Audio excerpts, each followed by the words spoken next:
فرقہ واریت سے بالا تر اور خالصتاً قرآن و سنت کی زبان میں قرآن کریم کو سمجھنے کے لیے ہمارے چینل کو سبسکرائب کریں۔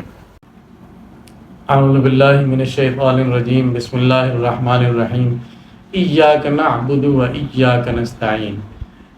یہ سورہ فاتحہ کی آیت نمبر 4 ہے، اور آج کی اس ویڈیو میں ہم انشاءاللہ اس کی مختصر تفسیر پیش کریں گے۔ ایاک نعبد و ایاک نستعین، یہ آیت ایک لحاظ سے اللہ تعالیٰ کی حمد و ثنا پر مشتمل ہے، اور ایک لحاظ سے دعا اور مناجات پر مشتمل ہے۔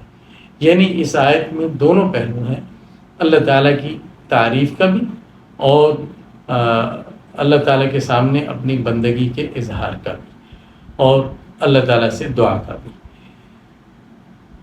پہلے جملے کو سمجھیے، ایاک نعبد، اس کا معنی ہے ہم صرف تیری عبادت کرتے ہیں، تیرے سوا کسی کی عبادت نہیں کرتے۔ عبادت کسے کہتے ہیں؟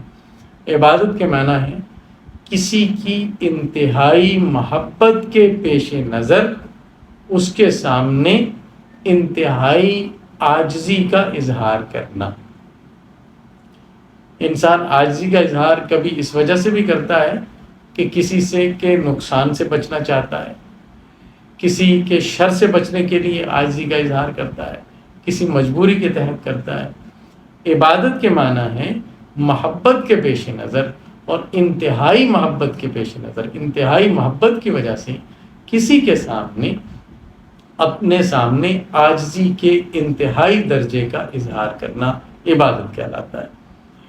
اور یہ عبادت بالکل ظاہر ہے کہ صرف اللہ رب العزت کا حق ہے کہ انسان ان کے سامنے ہی اپنی جبین نیاز جھکائے اور ان کے سامنے ہی عاجزی کا انتہائی اظہار کرے۔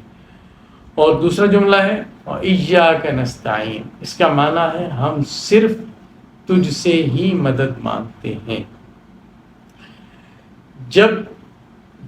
جو پہلی 3 آیتیں سورہ فاتحہ کی، الحمدللہ رب العالمین، الرحمن الرحیم، مالک یوم الدین، یہ تینوں آیتیں اللہ تعالیٰ کے رب ہونے کی دلیل ہیں، اور یہ چوتھی آیت اس دلیل کا نتیجہ ہے کہ جب تمام تعریفوں کے لائق بھی ہوئی، رحمان و رحیم بھی ہوئی، آخرت میں بھی انہی کے سامنے پیشی ہے، تو انسان کو عبادت بھی انہی کی کرنی چاہیے۔ عبادت کے مستحق بھی کوئی اور نہیں ہو سکتا عبادت کا مستحق۔ اور دوسری بات یہ سمجھنی چاہیے کہ انسان پر 3 قسم کے دور گزرتے ہیں، ماضی، حال اور مستقبل۔ پہلی آیت نے بتایا کہ انسان پر ماضی میں بھی احسان اللہ کرا، وہ رب العالمین ہے، انسان کو نابود سے بود کیا، وہ موجود نہیں تھا، اسے وجود بخشا۔ اور پھر الرحمن الرحیم، یہ بتایا کہ اس کی رحمت شامل حال ہے، یعنی اس وقت بھی اس کی رحمت تم پر برس رہی ہے۔ اور مالک یوم الدین نے بتایا کہ مستقبل میں بھی اللہ تعالیٰ ہی تمہارا سب کچھ کرنے والے ہیں۔ تو جب تینوں زمانوں میں، ماضی، حال، مستقبل میں ہمارے کرتا دھرتا وہی ہیں، تو پھر ہمیں عبادت انہی کی کرنی چاہیے۔ ان کے غیر کی عبادت کیا معنی رکھتی ہے؟ نہیں ہو سکتی، ہرگز نہیں ہو سکتی۔ ایاک نعبد، یہ ہے کہ ہم عبادت بھی انہی کی کرتے ہیں، اور ایاک نستعین، اور اے اللہ ہم مدد بھی تم سے مانگتے ہیں۔ کس چیز میں؟ اس کا ذکر نہیں ہے، ہم کس چیز کی مدد اللہ سے مانگتے ہیں، اس کو مطلق رکھا۔ یہ اشارہ ہے اس بات کی طرف کہ ہر چھوٹی بڑی دنیاوی اخروی حاجت کے لیے مدد مانگنا اور استعانت اور گڑ گڑانا، عاجزی کرنا، دعا کرنا، یہ صرف اور صرف اللہ تعالیٰ کے سامنے ہی انسان کو سزاوار ہے، کسی اور کے سامنے نہیں۔ اور اس آیت میں بڑے بلیغ انداز میں انسان کو یہ تعلیم بھی دی گئی ہے کہ انسان کسی کو اپنا حقیقی حاجت روا نہ سمجھے اللہ تعالیٰ کے علاوہ۔ حاجتیں پوری کرنے والی ذات صرف ایک ہے۔